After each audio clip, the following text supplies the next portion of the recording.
La tarde caía sobre Guadalajara con un tono dorado melancólico. Los tejados de las casas reflejaban la luz como si el sol, antes de esconderse, intentara dejar un rastro de paz en las calles empedradas. Pero dentro de mi hogar el aire estaba quieto, denso, cargado de algo que ni siquiera el crepúsculo podía disipar. Estaba sentado en mi sillón de cuero gastado, ese que había comprado con Camila hace más de 30 años, sorbiendo lentamente una taza de té de manzanilla. El vapor ascendía en espirales tranquilas, como si no supiera que en pocos minutos todo mi mundo se rompería en silencio. La puerta trasera crujió suavemente. No era mi hija Isabela ni Camila. Era Teresa, la mujer que había trabajado con nosotros por más de 20 años antes de que mi esposa decidiera despedirla. Envejecida, con el rostro surcado por arrugas de dignidad, Teresa sostenía un cuaderno de cuero y un sobre manila contra su pecho, como si estuviera abrazando una bomba de tiempo. Me puse de pie de inmediato. «Teresa», dije con la voz seca. «¿Qué haces aquí, don Javier?» «Lo lamento. No podía quedarme callada, no después de lo que he visto». Nos sentamos en la cocina. La lámpara colgante lanzaba sombras largas sobre la mesa de madera. Teresa deslizó lentamente el cuaderno hacia mí y abrió la primera página. Fotos, recibos de hotel, notas escritas a mano. Al principio pensé que era un error, una confusión. Pero en la tercera fotografía el aire abandonó mis pulmones. Camila y Mateo, el prometido de mi hija, en un pasillo de hotel, demasiado cercanos para ser inocentes. Su brazo alrededor de su cintura, sus labios a centímetros de los de ella, y la sonrisa de Camila. Esa maldita sonrisa de complicidad que no había visto en años. Sentí que mi estómago se contraía, como si el té de manzanilla se hubiera convertido en veneno. Pasé las páginas con dedos temblorosos. Los mensajes impresos no dejaban lugar a dudas.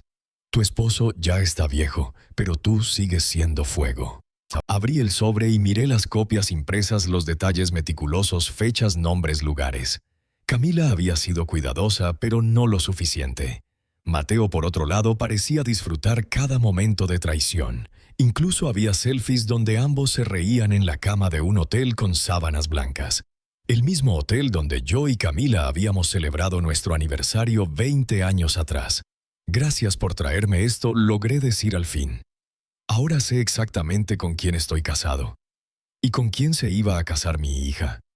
Teresa asintió conteniendo el llanto. Yo no lloré. El dolor era demasiado profundo para lágrimas. Era una furia fría, precisa, una determinación naciendo del abismo. «¿Va a cancelar la boda?», preguntó ella. «No».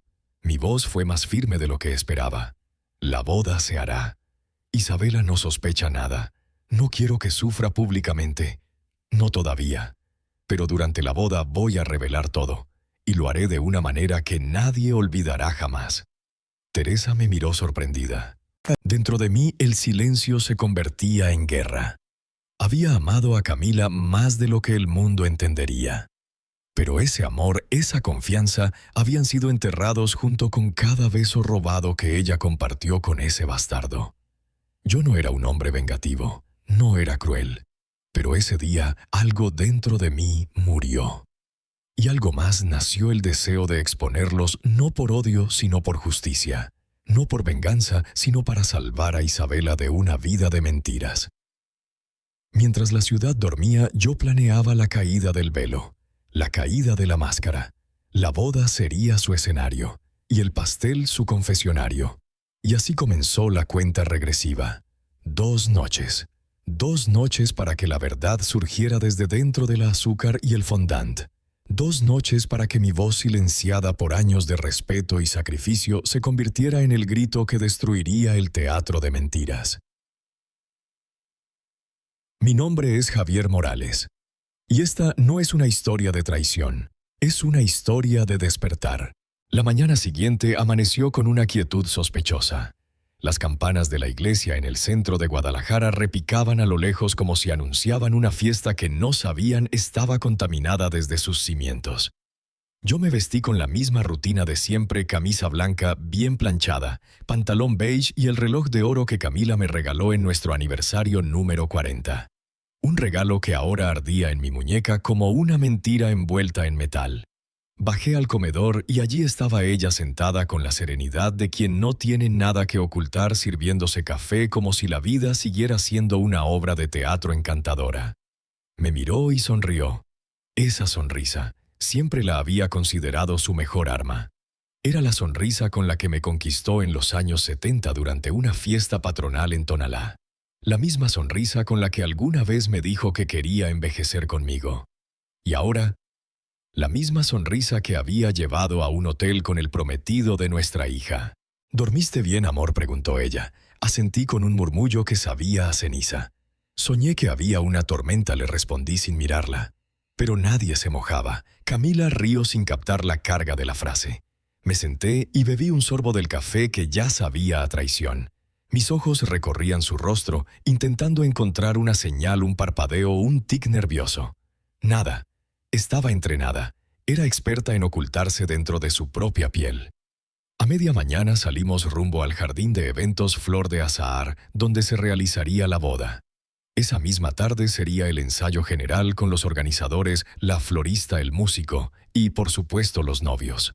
El trayecto fue silencioso. Camila iba revisando su teléfono, probablemente escribiendo con él. No dije nada. No podía. Aún no.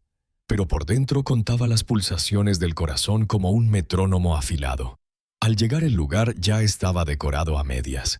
Arcos de flores blancas, caminos de velas, mesas redondas con manteles crema y copas de cristal. Todo impecable, todo perfecto, todo podrido. Isabela llegó radiante abrazándome con fuerza. «Papá, ya casi es el gran día», exclamó con ojos llenos de ilusiones que me desgarraban el alma. Asentí tragando nudos. Luego llegó Mateo. Traje azul, sonrisa segura, abrazo rápido. No me atreví a mirarlo a los ojos. No por miedo, sino por la rabia que podría escaparse de mis pupilas como cuchillos. Cada gesto de ese muchacho me parecía ahora calculado, cada palabra suya una estrategia. Durante el ensayo me mantuve al margen observando cómo Camila organizaba todo con una eficiencia envidiable. Los organizadores la elogiaban.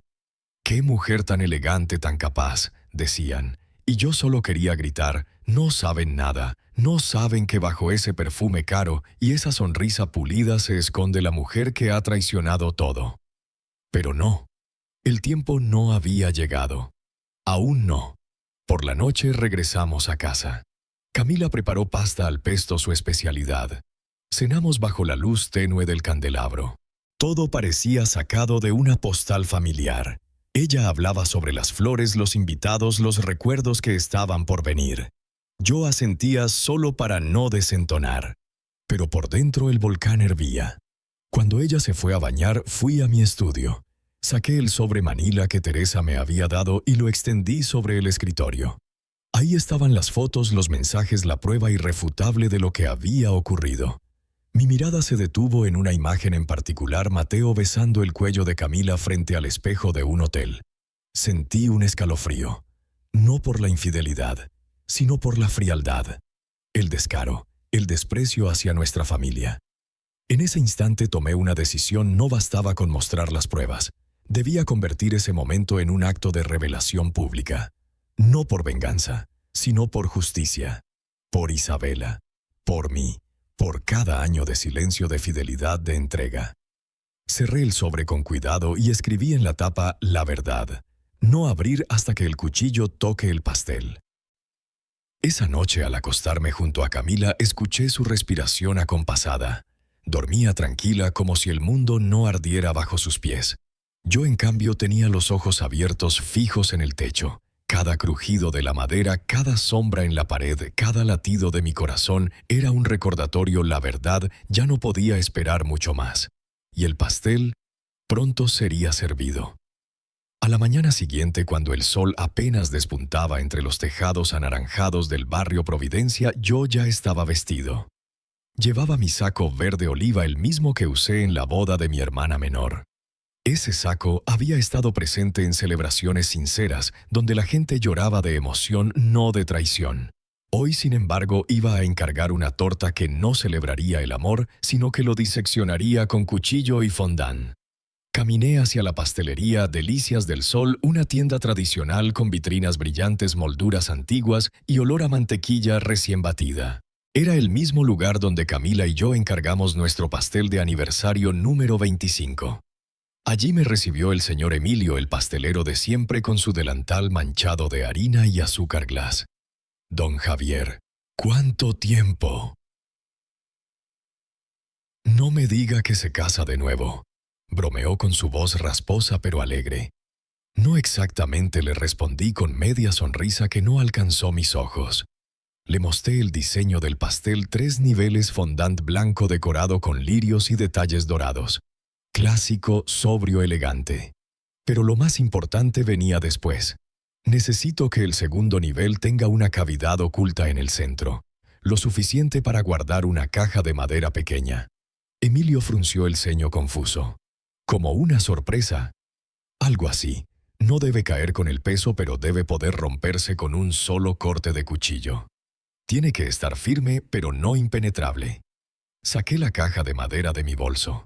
Era simple, de cedro claro, del tamaño de una mano, con bisagras doradas. Dentro había una nota escrita a mano. Ella se acostó con mi yerno. Esperé el momento correcto para decirlo. Además, las copias de las fotos impresas en papel satinado y las capturas de pantalla de los mensajes más crudos. Emilio la observó en silencio. Su rostro pasó de la sorpresa a la preocupación. Don Javier, esto parece grave. ¿Está seguro de que quiere hacer esto? Lo miré fijo con la dignidad del hombre que ya lo ha perdido todo menos su palabra. No es venganza, Emilio. Es justicia. Y este pastel es el escenario. El pastelero asintió sin hacer preguntas. Esos eran los hombres que uno necesitaba en momentos así, discretos, prácticos, leales, sin saber toda la historia. Anotó detalles en su libreta: medidas, pesos, cálculo de resistencia del fondant. Me prometió que lo tendría listo para la tarde siguiente, justo antes del montaje en el salón de eventos. La caja quedaría sellada dentro, invisible hasta el corte. Y cuando ese cuchillo descendiera como la verdad que corta la mentira, la escena estaría servida. Salí de la pastelería con el corazón pesado pero determinado. El aire de la calle sabía distinto. Ya no había aroma a café o a primavera, solo el olor áspero de un cierre necesario. Mientras caminaba de regreso, me crucé con varias caras conocidas. Todos sonreían, todos saludaban. Nadie imaginaba que en mi bolsillo llevaba el fin de una farsa. Al llegar a casa, Camila estaba en el jardín podando sus orquídeas. Me saludó con un beso en la mejilla. Su perfume, ese que tanto amaba, ahora me resultaba áspero, como si cada gota llevara el ADN de su traición. Me preguntó dónde había estado. Fui a encargar una sorpresa para la boda, le dije. «Oh, Javier, qué lindo eres». Y yo solo pensaba en el sonido que harán las copas al chocar cuando el pastel se abra en dos y las mentiras caigan sobre el mantel como ceniza. Esa noche preparé un sobre adicional con las pruebas. Lo escondí dentro de mi saco. Si algo salía mal, si Emilio no podía entregar, si algo impedía que el pastel hablara por mí, yo hablaría. Porque la verdad ya tenía fecha, ya tenía hora, y pronto tendría testigos. El salón de eventos Flor de Azahar brillaba con una perfección casi insultante. Las paredes revestidas en terciopelo blanco, las cortinas de lino crudo, las luces colgantes que imitaban candelabros franceses, todo conspiraba para construir una escena de ensueño. Una escena tan pulcra, tan meticulosamente calculada que resultaba asfixiante. Llegué temprano como estaba previsto, vestido de gris grafito, con el sobre sellado en el bolsillo interior de mi saco.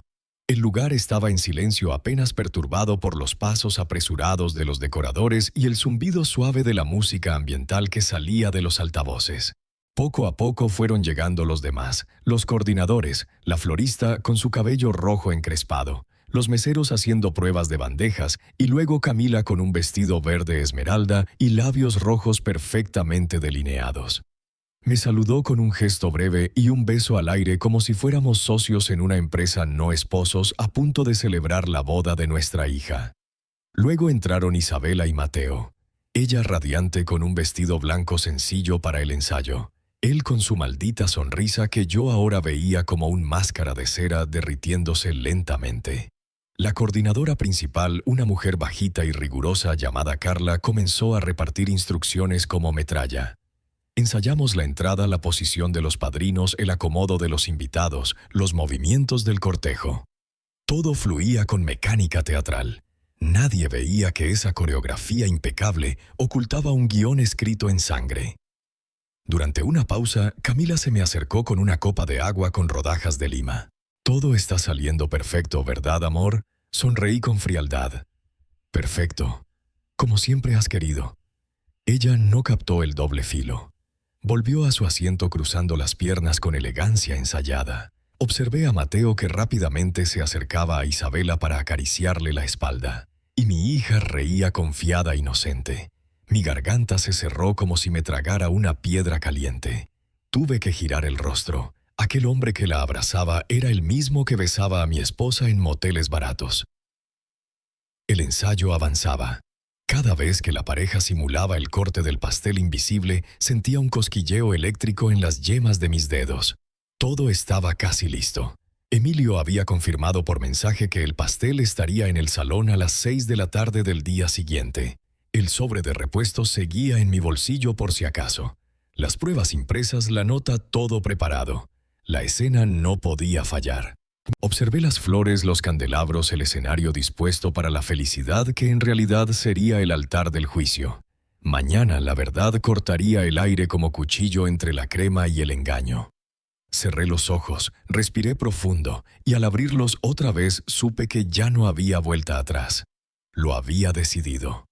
Y cuando uno elige con el corazón roto, pero la conciencia intacta, no hay miedo que pueda detener el acto final. El día llegó con una luz blanca que se filtraba por las ventanas como si el cielo mismo se hubiera puesto de gala. Todo el mundo hablaba del clima perfecto, del vestido de Isabela, de la elegancia de los arreglos florales. Nadie hablaba de la tensión que yo sentía en la base del cuello como un nudo de cuerdas invisibles. Me vestí con calma, cada movimiento cargado de un propósito que iba más allá de la estética. El traje azul marino, la camisa blanca, la corbata de seda gris que Camila me había regalado el año pasado. La ironía no me pasaba desapercibida. Me miré al espejo. El reflejo que me devolvió la mirada no era el de un padre emocionado. Era el de un hombre que caminaba hacia una batalla donde el enemigo llevaba su mismo apellido. Llegué al salón con 2 horas de anticipación. Emilio ya había entregado el pastel. Allí estaba majestuoso de 3 niveles con lirios azucarados que parecían reales y un leve aroma a vainilla y traición. Me acerqué simulando revisar la decoración y apoyé la mano en el segundo nivel. Estaba firme. Dentro la caja de madera esperaba su momento como una bomba silenciosa. Los invitados comenzaron a llegar. Risas, abrazos, saludos fingidos. Camila brillaba con un vestido color champán, joyas discretas y un peinado impecable. Isabela lucía etérea con los ojos vidriosos de emoción. Mateo. Mateo parecía sacado de una revista, perfectamente peinado, perfectamente falso. Yo me movía entre ellos como un espectro que lo sabía todo. La ceremonia fue breve, hermosa en apariencia. Hubo votos, lágrimas, palabras dulces. Cuando Mateo dijo, «Prometo serte fiel», sentí que el universo entero se reía en mi cara. Pero no dije nada. No era el momento. No aún. Durante la recepción esperé. Saludé a los invitados. Conversé con parientes lejanos. Bebí lentamente una copa de vino blanco. El aire estaba cargado de electricidad. Nadie más lo notaba, pero yo sí.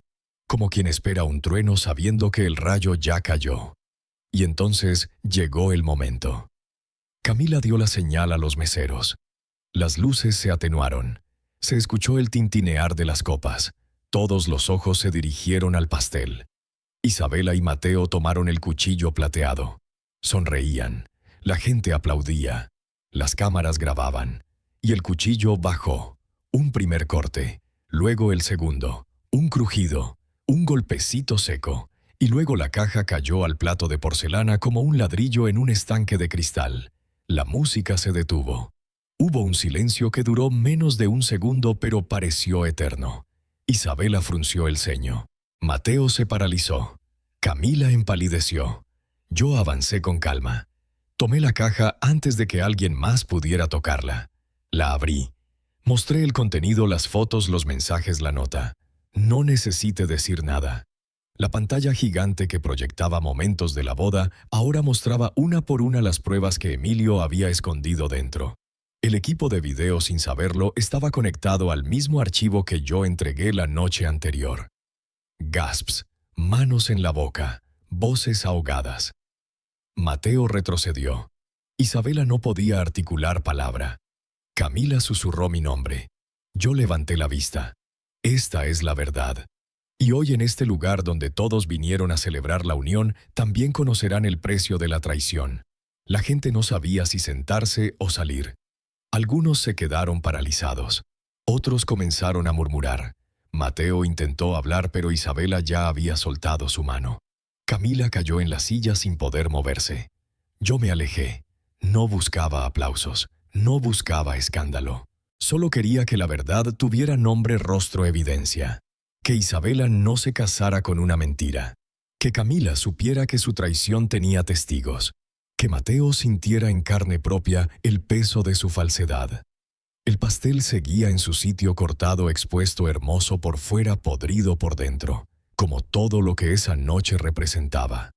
El eco del escándalo todavía rebotaba en las paredes cuando salí al jardín del salón. No había viento, pero el aire parecía cortante, como si el ambiente mismo reprobara la escena que acababa de ocurrir. Algunos invitados se marchaban con prisa, otros disimulaban haciendo como si todo pudiera continuar. Pero no se puede poner un mantel limpio sobre una mesa que acaba de arder. La recepción se había convertido en campo de batalla emocional. Isabela seguía petrificada frente al pastel, la mirada fija en la pantalla en esa secuencia interminable de traición repetida. Esa noche me senté en la cocina de mi casa. Encendí la radio antigua. Una canción de José Alfredo Jiménez llenó la habitación. Serví un vaso de tequila. Pensé en todo lo que había perdido, pero también en lo que había protegido: la verdad, la dignidad de mi hija, mi propio respeto. En el silencio que siguió entendí que algunas fiestas no terminan con fuegos artificiales, sino con la lenta reconstrucción de lo que el alma no está dispuesta a seguir cargando. Y esa reconstrucción había comenzado. Pasaron 3 días desde el desastre. 3 días sin llamadas, sin mensajes, sin visitas. El mundo parecía congelado, como si todos esperaran a que alguien dijera la primera palabra. Isabela no regresó a casa. Se refugió en el apartamento de su prima Mariana, al otro lado de la ciudad. Yo no la llamé, no porque no quisiera, sino porque sabía que ella necesitaba espacio, silencio, tiempo para convertir la rabia en claridad. Yo, por mi parte, pasé esos días haciendo lo que mejor sabía hacer: construir cosas con mis manos. Reparé el portón oxidado del jardín, lijé la vieja mesa de roble que Camila había elegido hace años. No por ella, sino porque las cosas merecen durar más que los errores de quienes las compran. El 4.º día, cuando el sol ya caía, escuché pasos en la grava. Me asomé por la ventana y allí estaba Isabela con gafas oscuras y una mochila al hombro. Abrí la puerta sin decir nada. Ella entró, dejó la mochila y se sentó en la cocina, justo donde yo había estado aquella noche con José Alfredo de fondo. La radio seguía allí como si el tiempo no se hubiera movido. Esta vez fue ella quien sirvió el tequila. Una copa para cada uno. Brindamos sin palabras. Después dijo: «Papá, gracias». No necesité más. Su voz tenía menos miedo. Su mirada más peso. Hablamos poco, pero nos entendimos mucho. Me contó que Mateo la había buscado. Que lloró, que suplicó, que intentó explicar lo inexplicable. Ella no le respondió. Solo lo escuchó y luego cerró la puerta. También me contó que Camila la llamó, que quiso verse, que habló de errores, de confusión, de vacíos. Pero Isabela le dijo que no, que necesitaba tiempo y distancia, que si alguna vez había un futuro tendría que construirse desde el escombro y sin expectativas. Yo asentí. Había sabiduría en sus palabras, y también había heridas que ya no sangraban, pero aún dolían. Esa noche cenamos tacos de la esquina, los mismos de cuando ella era niña, y salíamos a escondidas porque Camila odiaba la comida callejera. Reímos por primera vez en semanas. Fue una risa pequeña pero genuina. Y en ese gesto simple encontré el primer ladrillo de lo que vendría después la reconstrucción lenta, sincera y solo nuestra. Porque hay traiciones que derrumban casas, pero también hay verdades que construyen nuevos hogares. Y esa noche, en esa cocina vieja con tequila barato y tacos grasientos, comenzamos a levantar el nuestro. La vida no volvió a la normalidad, pero encontró un nuevo ritmo. Isabela decidió no volver a su antiguo trabajo. Pidió una licencia indefinida y comenzó a tomar clases en línea sobre diseño de interiores, algo que siempre le había fascinado, pero que había dejado de lado por la rutina, por Mateo, por la vida de otros. Yo la veía sentarse cada mañana con su café, un cuaderno de notas y un brillo discreto en la mirada. No era felicidad aún no, pero era dirección. Algo que había estado perdido en ella durante mucho tiempo. Una tarde mientras organizábamos juntos el desván, encontramos una caja con fotografías antiguas. En una de ellas aparecía Camila con Isabela en brazos sonriendo frente al mar. Me quedé mirando la imagen en silencio. No sentí odio, solo una especie de melancolía distante. El amor que alguna vez hubo no se borra, pero tampoco justifica las ruinas que deja. Isabela miró la foto y no dijo nada. Solo la devolvió a la caja y cerró la tapa con cuidado, como quien entiende que hay recuerdos que ya no deben estar al alcance de la vista. Días después recibí una carta. No un mensaje, una carta escrita a mano con letra firme, era de Camila. Decía que se iba del país, que necesitaba empezar desde cero en otro lugar donde nadie la reconociera por lo que había hecho. No pedía perdón, pero reconocía su culpa. Decía que había perdido más de lo que imaginaba y que su castigo era tener que seguir adelante sin el perdón de quienes más amaba. Leí la carta una vez, luego la quemé en el patio. No por rabia, sino porque algunas culpas deben hacerse ceniza para no pesar más. Nunca se la mostré a Isabela. No hacía falta. Con el tiempo ella comenzó a salir de nuevo. Tomaba café con amigas, iba al cine sola, compró una planta que cuidaba como si fuera un proyecto de vida. Una mañana la vi reír por un mensaje en su teléfono. No pregunté quién era. No hacía falta. La risa era suya y era verdadera. El viento había cambiado de dirección. No para borrar lo ocurrido, sino para empujarla hacia donde ella misma había decidido ir. Y yo en mi silla vieja del jardín con un café tibio y una radio de fondo, me sentí por primera vez en mucho tiempo en paz. Porque a veces el perdón no viene con palabras. Viene con silencios nuevos, con puertas abiertas, con pasos que ya no tiemblan. Era un sábado por la tarde cuando lo conocimos. Se llamaba Esteban y era el nuevo encargado de la biblioteca del barrio. La misma que llevaba años con las persianas bajas y el polvo en los estantes. Isabela había pasado por allí camino a casa y vio la puerta abierta.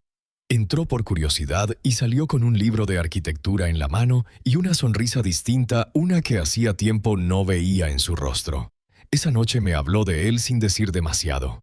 Solo que era amable, un poco torpe, con lentes grandes y una voz que parecía pedir permiso al mundo antes de hablar. Nada especial según ella. Pero su voz la traicionaba.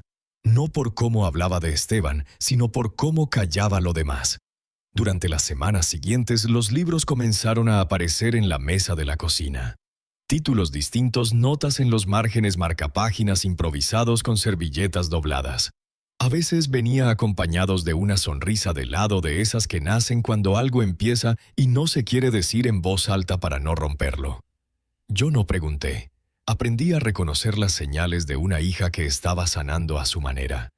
Hasta que un domingo, mientras preparaba café, escuché dos voces en la sala. Isabela y él. Saludos cómodos, nervios disimulados y ese tipo de silencio que solo ocurre cuando alguien quiere causar buena impresión.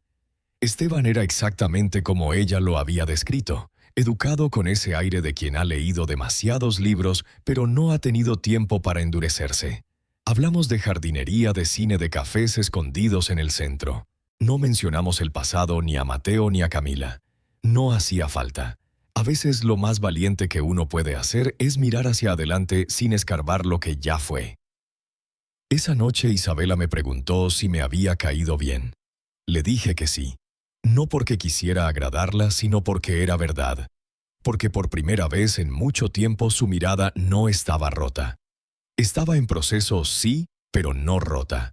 Y eso era suficiente para mí. A veces la vida no ofrece redenciones espectaculares. Solo da segundas oportunidades en forma de libros prestados, conversaciones torpes y tardes tranquilas. Y cuando el alma comienza a respirar sin dolor, uno aprende a dar gracias sin necesidad de palabras. Pasaron varios meses desde aquella primera visita de Esteban. Su presencia se volvió habitual, discreta pero firme como la brisa que no se siente pero mueve las hojas. No llegó a ocupar ningún espacio por la fuerza, sino que se fue ganando cada gesto, cada palabra con paciencia. Esa tarde, cuando Isabela salió con limonada y los vio sudados riendo bajito, entendí que el pasado había empezado a ceder. Pero no todo se olvida fácilmente. Un domingo cualquiera Mateo llamó. No a Isabela, sino a mí. Atendí por inercia sin saber que era él. Su voz estaba rota, diferente. Me dijo que estaba lejos, que había intentado rehacer su vida, pero que no podía dormir sin pedir perdón. No por volver. No por recuperar nada, solo por limpiar algo de lo que había manchado. Le dije que el perdón no era mío para dar, que había dejado demasiadas grietas y que aunque algunas se sellan, otras siguen filtrando con la lluvia. Me agradeció el escuchar. Y colgué. No le conté a Isabela. Esa historia ya no le pertenecía a ella. Era mía. Porque los padres también sangran, también se decepcionan, también aprenden a perdonar sin olvidar. Esa noche encendí la radio vieja y preparé una cena sencilla. Isabela llegó con Esteban. Comimos en el jardín con las luces colgantes encendidas y el aire oliendo a pan tostado. Y por primera vez en mucho tiempo pronuncié su nombre sin peso, solo como quien nombra una nueva estación. Esteban, ¿puedes pasarme la sal? Y así sin ceremonias supe que algo había cambiado para siempre.